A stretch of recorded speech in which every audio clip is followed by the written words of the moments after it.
Let's talk about this metaphor that helps me so much in bringing the conversations about language revitalization to the level of specificity and realism that they need to be at if we have any chance of success. I'm Anka. I help communities save their languages by nurturing new fluent speakers faster and having more fun. With your permission to use a little creative license, I'd like to explain why I so often use the potted plant as a metaphor for what we're doing in language revitalization. I actually find it to be extremely helpful, even to myself, as I think, because I'm trying to think in a systems way and in a sustainable way about what our real impact is. And I find this metaphor to be super helpful. Specifically, this metaphor helps in addressing, really systematically addressing probably the biggest mentality obstacle that we come up against in language revitalization, which is the idea that our goal is to teach the language. And therefore, programs are created and they are there and they are indeed teaching the language. Actually, our goal is to produce speakers of the language. And there's a really big difference because it's very easy to teach without actually producing speakers of the language. So, all of these slight shifts in wording or slight shifts in mentality result in really big shifts in our actual practice. And that's why I find it really helpful to bring myself back all the time to this metaphor of the potted plant. And so I say I take a little bit of liberties with this because, of course, in most cases, when we grow plants in pots, we just intend them to live in pots. But think about a scenario where we are rewilding a plant.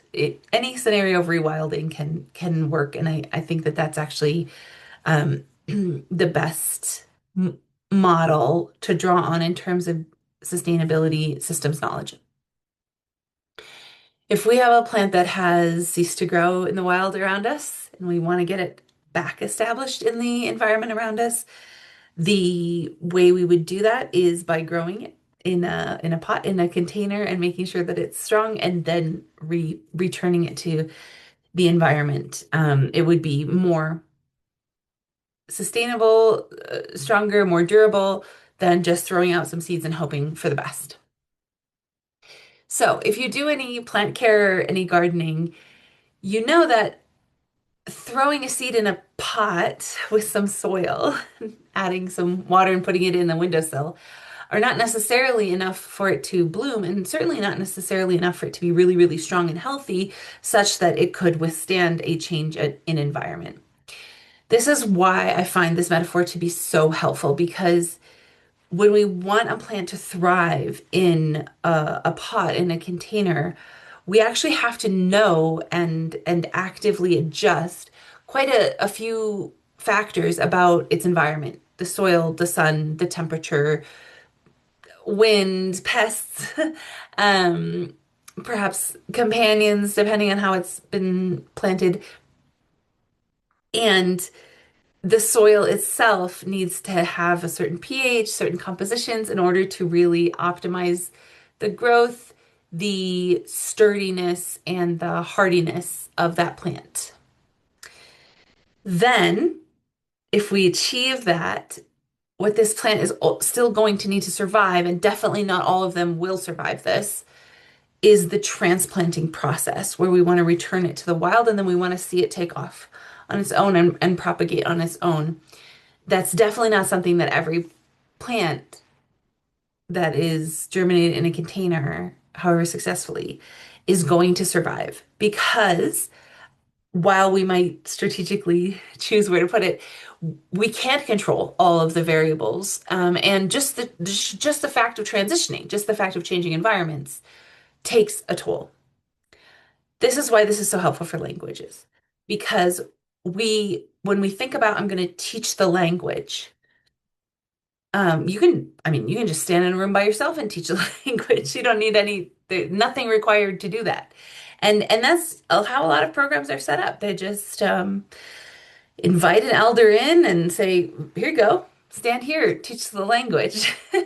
And the results are consistently not what we hoped for because the goal that was really set, the objective that's really been worked on is to teach the language, to have someone who is the teacher of the language, not to produce fluent speakers. So when we say we want to produce fluent speakers, we also mean that we want those fluent speakers to be such healthy, robust, durable, hardy speakers that they can actually survive the transplant from our immersion environment that we're about to create with all the right pH, with all the right nitrogen and with protection from pests. uh, to really get them to be strong language speakers, they are going to need that and to survive the transition to the real world where none of those supports and protections exist.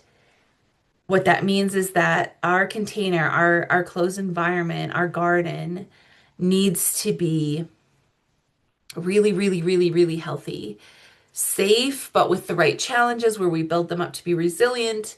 Um, there's a lot that goes into that. It's not easy. And it definitely does not simply come down to, well, I provided you soil already indoors and now I'm putting you outdoors, tough it up. Do it. Just get with the program. You ought to. It's important. None of that is going to help, right? And same with language. This like, well, it's your language, or it's your responsibility, or you owe it to your ancestors, you owe it to your children, or whatever. That's all probably true, and that's fine. But that doesn't create the healthy soil. That doesn't protect from powerful winds. That doesn't counter all of the realities why we are in the situation in the first place. So it's not enough to just slap a language on a classroom or to just drop a speaker in front of people who might want to learn. There's actually a ton of work that we have to do to make sure that the language actually takes root in the learners inside the program in such a way that they are resilient and resourceful and independent and prosperous in the sense that they speak to others. They hopefully relate to others on multiple levels through the language. They're ready to speak to children. They're ready to create intergenerational transmission outside of the home. We need them to be carrying all of that when they make the transition out of the program and into the world. And we need to produce enough of them that the percentage that inevitably don't survive the transition metaphorically, don't continue as language speakers, don't go home and create immersion environments in their home that are intergenerational. Those ones who don't, which are always a certain percentage, we need to make sure that there are some who do. And so that is not an answer to every question, but it provides a really great roadmap for what questions we need to ask if we think about creating the really healthy, living, breathing, vulnerable, evolving organism of a language speaker within our program, and then preparing for that transition to what it's going to look like to be a revitalizer in the real world. And you'll notice that all of this sits at the polar opposite of these kids need to have some respect. It's your language. You should put effort into it. Haha, you speak so badly. That's embarrassing. Don't ruin the language like that with your mistakes. Uh, there's no room for any of that. When we are trying to nurture the strongest, most confident, most passionate, most resourceful, most resilient language teachers and speakers that we possibly can to transition out and to rewild the language, they need to be so well equipped, and just telling them to do it is not a part of equipping them. But providing lots of experiences of success, lots of support, lots of encouragement, lots of tools, lots of lived experiences of the kind of challenges that they're going to face out there with support for how to navigate them is a much better investment of our time and energy. And we need to consider how many skills and which skills specifically they're going to need to pull that off in a generation or two, which is generally the only time that we have for a lot of languages, we need to think, wow, that requires a ton of skills, a ton of preparation. And let's get really specific about what exactly those skills are so that our program will be providing them. They will be part of the soil mix in our program so that our goal becomes a possibility. It's a really high bar in really tough circumstances. It can be done and it has been done. But in most cases, the biggest obstacle to really doing it is actually articulating in a backwards planning fashion what exactly is our goal and what would it realistically take to reach that goal. Because very little time is usually spent in that conversation. The realistic steps that it would take are not taken. And then people are frustrated. Why didn't we achieve our goal? So I find this metaphor really, really helpful in structuring those conversations. You'll see it throughout the Alive framework materials.